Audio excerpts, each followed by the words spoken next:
Road traffic crashes are among the leading causes of death globally. Each year, 1.35 million people die on the road. 50 million get injured. Each day, 3,700 people die on the world's roads. 137,000 get injured. More lives than 15 Boeing 787s crashing per day. The fact that they are so dispersed does not make them less or less real. 90% of these deaths occur in developing countries, despite these countries having less than 60% of the world's total vehicles. In fact, the risk of dying after a crash in lower middle-income countries is 3 times higher than in high-income countries.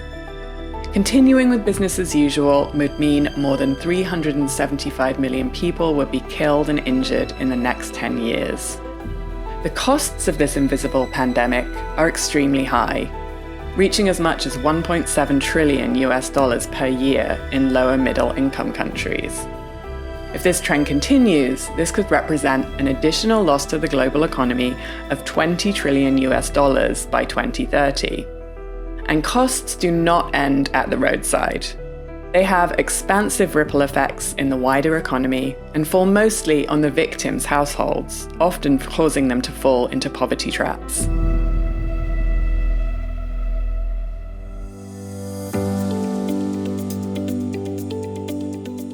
The underlying issue here, beyond the invisibility of the road safety crisis, is a typical case of market failure in which road owners do not account for the negative externalities of the roads.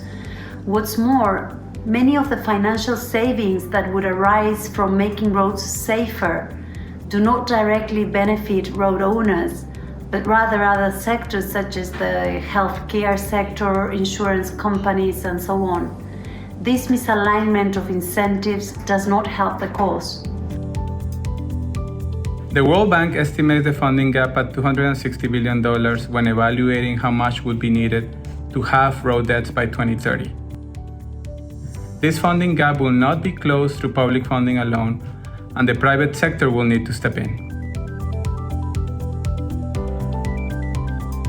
The World Bank's Saving Lives Through Private Investments in Road Safety report, launched in 2022, proposes a series of business models through which private capital can be leveraged, consisting of subnational, PPPs, and corporate investments that tap into the growing sustainable finance market, including sustainability-linked financing. Development actors will have to play a leading role in 3 key areas: assisting in the design of projects through which private capital can be mobilized for road safety, helping to develop regulations that incentivize greater investments in road safety, and helping to position this topic within the growing sustainable finance market.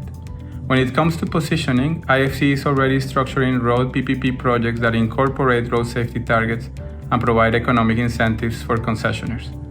IFC is also evaluating sustainability-linked loans that incentivize greater performance in the road safety space. When it comes to the World Bank, recently in December 2021, the bank issued its first road safety-themed sustainable development bond, helping to increase investor awareness about this topic and hopefully leading to the same impact that the issuance of the bank's first green bond had on climate investments about 10 years ago. This is all indeed very promising, yet much more will need to be done in this direction and fast.